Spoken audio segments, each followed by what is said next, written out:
ऐसे ही वक्त जब उसने अखबार में मेरा इश्तिहार पढ़ा कि मुझे एक गुर्दे की ज़रूरत है और मैं 50,000 पाउंड देने को तैयार हूँ, तो वो गुस्से से भड़क गया। 50,000 में तो डॉक्टर हेरोल्ड उसके बदन की बोटी बोटी बेच देगा। इसी गुस्से में रॉबर्ट ने मुझे फ़ोन किया था और जी भर के गालियाँ बकता रहा था। उसने एक बूथ से फ़ोन किया था, फिर राब्ता ख़त्म होते ही वहाँ से भाग गया था। जब से मेरा इश्तिहार शाया हुआ था, वो एक जगह ठहरता नहीं था। वो जानता था डॉक्टर हेरोल्ड अखबार पढ़ते ही रोमियो कास्त्रो से सौदा करेगा, फिर उसे ऑपरेशन थिएटर में बुलाएगा। अगर वो इनकार करेगा तो गुंडे उसे अगवा करेंगे।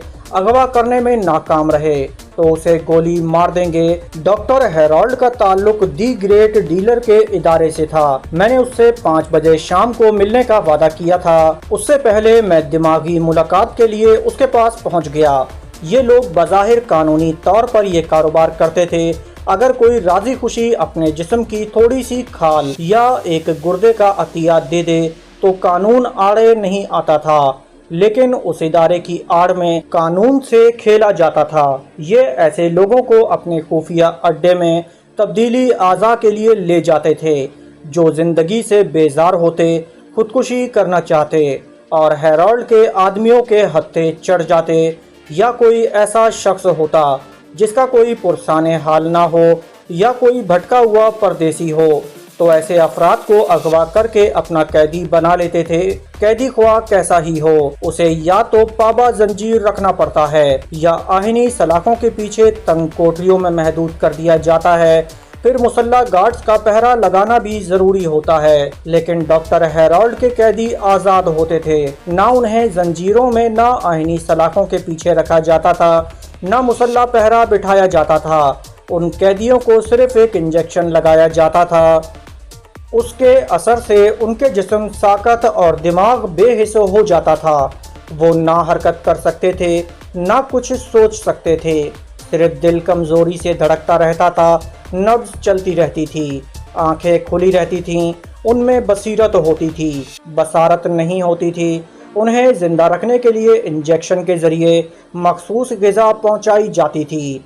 इस तरह वो खुफिया सर्द खाने में पड़े रहते थे। मैंने उसकी सोच में रसवंती का नाम लिया। उसने हैरानी से सोचा, क्या ये मेरे दिमाग में अभी कौन सी बात आई थी? पूरी बात नहीं, सिर्फ एक लफ्ज़ था। वो क्या था? मैंने फिर उसकी सोच में ठहर ठहर कर कहा, रसवंती। ये लफ्ज़ मैंने कहीं पहले भी सुना है। मैंने आहिस्तगी से कहा, सोनिया। वो एकदम से उछल कर खड़ा हो गया। ये नाम उसे इलेक्ट्रिक शॉक की तरह लगा था। इस नाम के साथ ही उसे फरहाद अली तैमूर याद आया। फिर वो किसी पुरस्रार टेलीफोन कॉल के मुताबिक सोचने लगा। मैंने बड़े सब्र से उसके दिमाग को कुरेदना शुरू किया।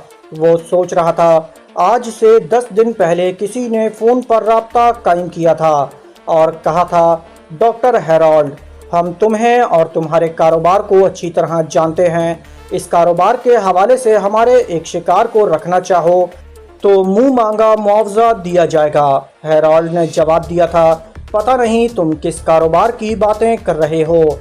बाय द वे, ज़रा भी अकल रखते हो तो रूबरू आकर बातें करो। हम जानते हैं तुम फ़ोन पर ऐसे मामलात में गुफ्तगू नहीं करोगे। हमारी मजबूरी ये है कि हम किसी के सामने नहीं आ सकते। हाँ, हमारा एक कारिंदा तुम्हारे रूबरू आकर सारे मामलात तय कर लेगा। उसी शाम 2 एशियाई बाशिंदे उससे मिलने आए।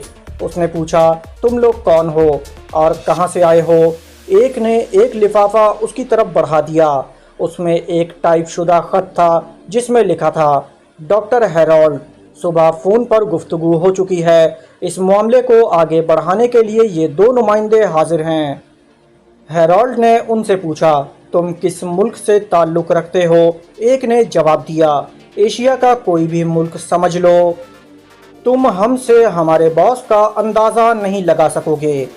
उसके साए में दुनिया के हर मुल्क के मुजरिम पना लेते हैं और उसके लिए काम करते रहते हैं। तुम्हारा बॉस क्या चाहता है? तुम्हारे सर्द खाने में अपने एक शिकार को कोमा में रखना चाहता है। पहले शिकार के तमाम कवायद बयान करो। क्या ये ज़रूरी है? बेशक, अगर तुम किसी ऐसे शख्स को सर्द खाने में पहुंचाओगे जो मेरे लिए दर्द सर बन जाए, तो जब वो कोमा में रहेगा तो दर्द सर कैसे बनेगा? एक पत्ता उड़ता हुआ अंदर आता है, हम उसे बाहर फेंक देते हैं, ये भूल जाते हैं कि हवा उसके साथ आई थी। आज तक किसी ने मुसीबत को आते नहीं देखा, जब वो आ जाती है तब इंकशाफ होता है। आने वाले ने पूछा, फरहाद अली तैमूर का नाम सुना है? हेरोल्ड ने जवाब दिया, मेरा बाप सुनते सुनते मर गया, अब मैं सुन रहा हूँ। गुमान गालिब है कि हमारी औलादें भी सुनती रहेंगी, हम उसी फरहाद को यहाँ पहुँचाएंगे। हेरोल्ड ने पहले तो चौंक कर उन्हें देखा, फिर पूछा, क्या तुम लोग मुझे टेलीपैथी के सर्द खाने में पहुँचाना चाहते हो? डरने की ज़रूरत नहीं है, वो अस्पताल में ज़ख्मों से चूर है, ख्याल ख्वानी के काबिल नहीं है। हम किसी वक्त भी उसे पाकिस्तान से यहाँ पहुँचा सकते हैं। तुम किसी दूसरे सर्द खाने में पहुँचा दो, मेरे यहाँ हाउस फुल है, हम तुम्हें मुंह मांगा मुआवजा देंगे। मिस्टर, तुम्हारा बॉस शहजोर होगा, इसीलिए फरहाद को शिकार करना चाहता है। मैं दो चट्टानों के दरमियान सैंडविच नहीं बनूंगा। भारी मुआवजे की लालच में आने से बेहतर है मैं छोटे छोटे शिकार करूं और थोड़ा थोड़ा मुनाफा हासिल करता रहूं। प्लीज़ मुझे माफ़ कर दो। वो दोनों जाने के लिए उठ गए। एक ने कहा, तुमने बॉस के फेयर गेम की कदर नहीं की। अभी तो हम जा रहे हैं, मगर जिस दिन तुम्हारी खिदमत हासिल करना चाहेंगे जबरन हासिल कर लेंगे। फ़िलहाल तुम अपने कारोबार से बहलते रहो। वो चले गए। उसके बाद ना वो वापस आए, ना उनके बॉस ने राब्ता कायम किया। उन्होंने डॉक्टर हेरोल्ड को नज़रअंदाज क्यों किया, ये बात मेरी समझ में आ गई। जिन दिनों मैं साहिवाल के अस्पताल में ज़ख्मी पड़ा हुआ था और ख्याल ख्वानी की ताकत नहीं रही थी, दुश्मनों को ये यकीन था कि वो मादाम कंप्यूटर की मदद से मुझे अगवा कर लेंगे, फिर एक सर्द खाने में पहुंचाकर कोमा में रखेंगे। इस तरह टेलीपैथी से निजात मिलेगी और मेरे साथी भी मुझे तलाश करने के दौरान एक एक करके उनके हाथों सर्द खानों में पहुंच जाएंगे। वो मुझे अगवा करने में नाकाम रहे थे, लेकिन मौके की ताक में थे। मैं उनके हाथ नहीं आया, मेरे तमाम साथी आ गए, मगर वो सब कौन से सर्द खाने में थे? डॉक्टर हेरोल्ड का दिमाग बता रहा था कि मेरा कोई साथी उसके सर्द खानों में नहीं है। फ़ोन पर बातें करने वाले पुरस्कार बॉस ने फिर कभी उससे राब्ता कायम नहीं किया था। मैं यही कारोबार करने वाले दूसरे इदारे के मैनेजर के पास पहुंच गया। उस मैनेजर ने इश्तिहार पढ़ने के बाद मुझे फ़ोन किया था। मैं उसके दिमाग से होता हुआ उसके इदारे के सबसे बड़े डॉक्टर आर्था के पास पहुंच गया। उससे जो मालूमात हासिल हुई वो डॉक्टर हेरोल्ड की दास्तान से मुख्तलिफ नहीं थीं, यानी उससे भी। किसी पुरस्कार बॉस ने सोनिया को सर्द खाने में ला कर रखने की बात की थी। उसके बाद ये बात आगे नहीं बढ़ी। सर्जन फ्लैश के अंदर पहुंचकर मैंने मालूम कर लिया था कि सोनिया और रसवंती वगैरह उसके सर्द खानों में नहीं हैं। मैंने तीसरे इदारे में भी मालूमात हासिल की, फिर इस नतीजे पर पहुंचा कि लंदन के किसी इदारे में किसी सर्द खाने में मेरा कोई साथी नहीं है, या हो सकता है कि किसी पुरस्कार शख्स ने दिखावे के लिए उन इदारों से सौदा किया हो। उन्हें सोनिया और फरहाद वगैरह के नामों से चौकन्ना करके सोनिया, रसवंती, आला बीबी, मरजाना, लैला, सज्जाद और टाटर बल्बा वगैरह को उन्हीं इदारों के सर्द खानों में इस तरह पहुंचाया हो कि उन इदारों के मालिकान को उसका इल्म ना हुआ हो। सोनिया वगैरह को बेहिस बनाकर उनके चेहरों को मेकअप के ज़रिए बदला जा सकता है। उन सब को दूसरे नामों से सर्द खानों में पहुंचाया जा सकता है। इस पहलू पर गौर करने के बाद तीनों इदारों के डॉक्टरों से मालूम हुआ कि मुख्तलिफ औरतें और मर्द पिछले 50 घंटों के अंदर मुख्तलिफ सर्द खानों में पहुंचाए गए हैं। बस इतनी ही मालूमात काफ़ी थीं। मैंने आला बीबी के मातहतों से कहा, मेकअप का सामान फराहम करो। मैं तीनों इदारों में बारी बारी जाऊंगा। आधे घंटे में सामान फराहम किया गया। मैं मेकअप करने लगा। मेरी हिदायत के मुताबिक एक छोटे से ब्रीफ केस में 10,000 पाउंड के छोटे बड़े नोट रखे गए। मैं मेकअप करते वक्त रॉबर्ट की खबर ले रहा था। वो सहमा हुआ था। हैरोल्ड के आदमियों से छुपता फिर रहा था। यही एक बात दिमाग में समाई हुई थी कि हैरोल्ड 50,000 पाउंड नहीं छोड़ेगा, रोमियो कास्त्रो से सौदा करेगा, फिर उसके आदमी उसे पकड़कर ऑपरेशन थिएटर में ले जाएंगे। मैं मेकअप करके रिहाइशगाह से बाहर आया, एक कार की पिछली सीट पर बैठ गया। एक मातहत ड्राइवर का फर्ज अंजाम दे रहा था। वो मेरी हिदायत के मुताबिक कार ड्राइव करता हुआ मुझे बेकर स्ट्रीट तक ले आया। इस दौरान मैंने रॉबर्ट को ट्रैप करते हुए वहां तक पहुंचा दिया था। वो एक पब के सामने खड़ा हुआ बियर पी रहा था और मोहतात नज़रों से हैरोल्ड के आदमियों को ताड़ रहा था। उसके ख्याल के मुताबिक स्ट्रीट लैंप के पास खड़ा हुआ शख्स हैरोल्ड का आलाकार हो सकता था। मैंने रॉबर्ट को अपनी कार के पास आने पर मजबूर किया। इस वक्त मैं ब्रीफ केस खोलकर छोटे बड़े नोटों की गड्डियां इधर से उधर रख रहा था। वो कार के करीब पहुंचते ही ठिठक गया, आंखें फाड़ फाड़ कर नोटों को देखने लगा। वो तेजी से धड़कते हुए दिल से सोच रहा था, काश ये दौलत मेरे हाथ आ जाती। आज रात कसिनो में ये रकम लेकर खेलने बैठ जाऊं तो इससे 4 गुनी रकम जीत कर उठूंगा। मैंने उसकी सोच में कहा, अनजाने दुश्मन पीछे लगे हैं, मुझे उस कार वाले से लिफ्ट मांगकर यहाँ से भागना चाहिए। रास्ते में हाथ की सफाई दिखाने का मौका मिल सकता है। उसने कार की खिड़की के पास झुककर लिफ्ट के लिए पूछा। मैंने खंदा पेशानी से खुशामदीद कहा। वो मेरे पास पिछली सीट पर आकर बैठ गया। कहने लगा, मेरा नाम रॉबर्ट है, मैं कोल माइन में सुपरवाइज़र हूँ। मैंने नागवारी से कहा, फिर तो मैंने गलत आदमी को लिफ्ट दी है, तुम तो हलाल की रोज़ी खाने वाले लगते हो। जी मैं नहीं समझा, आपने मुझे क्या समझकर लिफ्ट दी है? भाई नाराज़ ना होना, मैंने तुम्हें दलाल समझा था। उसने ताज्जुब से पूछा, क्या लंदन शहर में लड़कियों की कमी है कि तुम्हें दलाल की ज़रूरत पड़ रही है? मैंने कहा, यूं तो कदम कदम पर लड़कियां मिलती हैं, खूब से खूब तर भी हैं, मुझे खूब तरीन चाहिए। उसने ब्रीफकेस को देखा, फिर कहा, मैं हलाल की रोटी खाता हूँ, मगर तुम्हारे लिए ये काम कर सकता हूँ। वेरी गुड, तो फिर ड्राइवर को गाइड करो। उसने पता बताया। कार उधर चल पड़ी। उसने पूछा, मुझे क्या मिलेगा? लड़की दौलत जैसी हसीन होगी तो?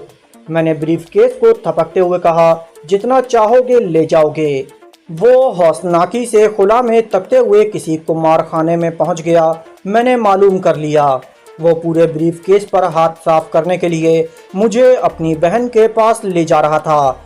आदमी इंतहाई शरीफ भी होता है और इंतहाई जलील भी। गैरतमंद हो तो बहन के लिए जान दे देता है, बेगैरत हो तो बहन की इज्जत को एक ब्रीफकेस में नीलाम कर देता है। वो मुझे एक अपार्टमेंट के सामने ले आया, फिर बोला, तुम 1 मिनट इंतज़ार करो, मैं अभी आया। वो चला गया। मैंने मातहत से कहा, जब मैं अंदर जाऊं तो तुम कहीं से टेलीफोन के ज़रिए डॉक्टर हैरोल्ड से सौदा करना। मेरा नाम मौजूदा रूप में जुपिटर है। तुम जुपिटर बनकर उसके सर्दखाने में एक शिकार के लिए जगह तलब करोगे, उसके लिए मुंह मांगा मुआवजा दिया जाएगा। उसने पूछा, सर शिकार कौन है? मैंने सर्द लहजे में कहा, रॉबर्ट की बहन। ओ गॉड, आप उसे सर्दखाने में पहुंचाएंगे? हाँ, सर्दखाना। वो कोमा में रहेगी? हाँ, मैं उसी के ज़रिए सर्दखाने में पहुंचकर अपनों को तलाश कर सकता हूँ।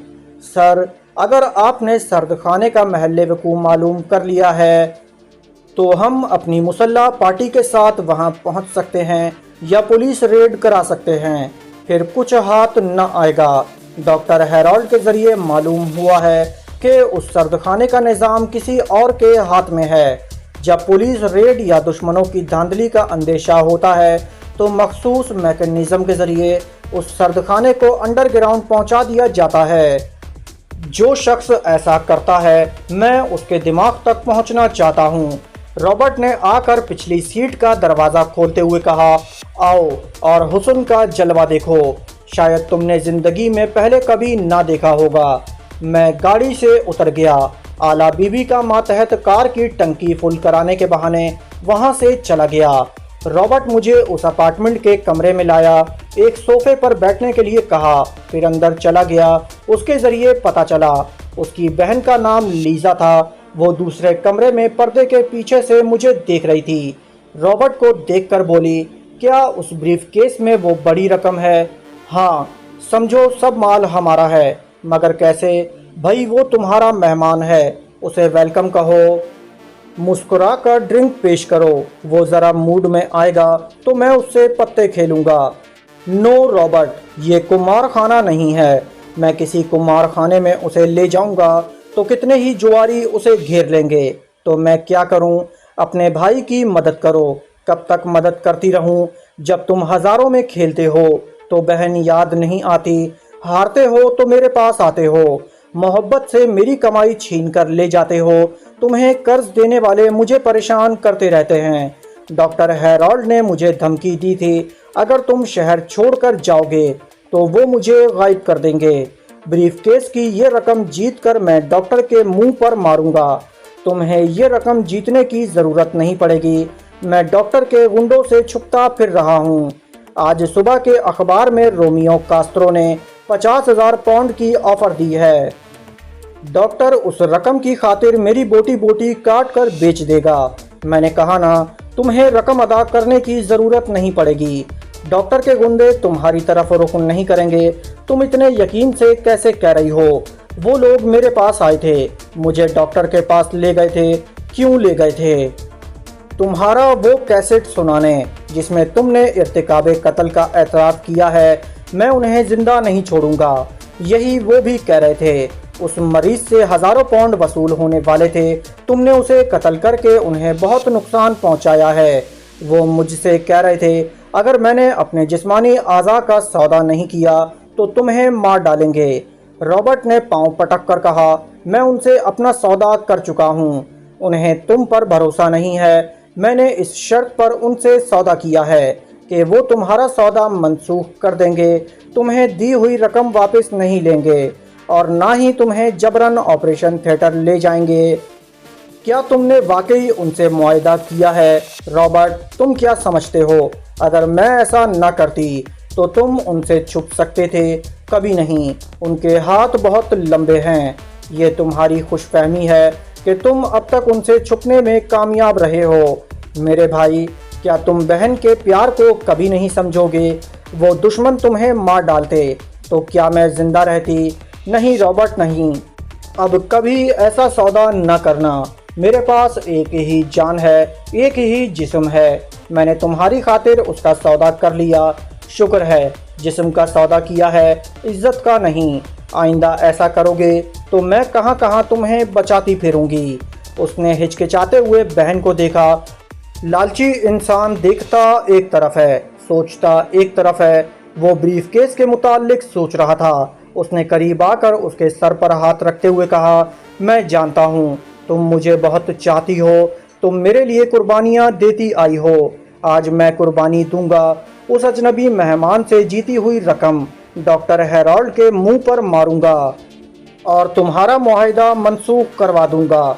चलो जल्दी, देर ना करो। मेहमान तन्हा है, तुम उससे बातें करो, मैं ड्रिंक बनाकर लाता हूँ। दोस्तों, इस किस्त का इख्तिताम यहीं किया जाता है। जाने से पहले इस वीडियो को लाइक कीजिए, चैनल को सब्सक्राइब कीजिए। इंशाअल्लाह आपसे अगली किस्त में मुलाकात होगी। जब तक अपना और अपने इस चैनल का ख्याल रखिएगा। अल्लाह हाफिज़।